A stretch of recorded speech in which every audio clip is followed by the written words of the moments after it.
ललकै गमलवा गमलवै बीचे गमलवै बीचे बैठई हो बहिनी तुलसी सु ना मोरी बतिया आंगनै बीचे सोहई हो इतनी बचनिया जसु नहीं तुलसी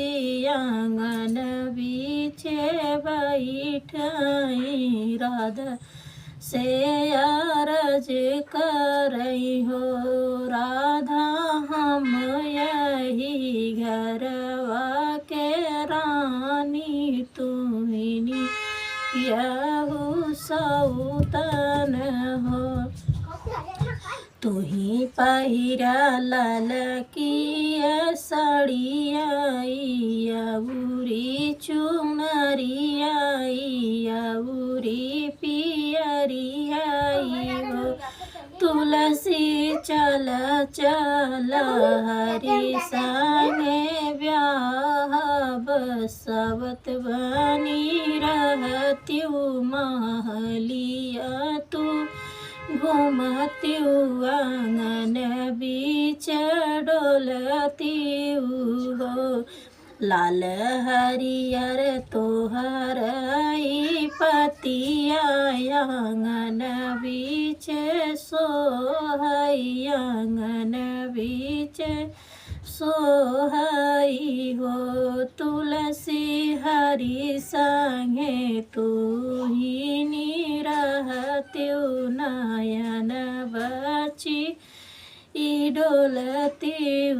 हो तुलसी तना न हमरे न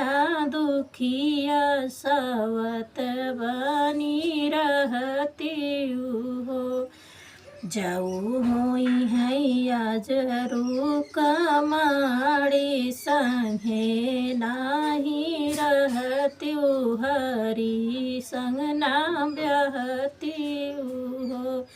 तुलसी तीनों जानी हरि के रहबई महलिया में डोलबई आंगनवा में रहबई हो तुलसी यही सुंदर कार्तिक दिनवा सोहरवा सुनौत्यु लालन होई जाते हूँ तुलसी आवत होई है हरी हरिनिया तुलसी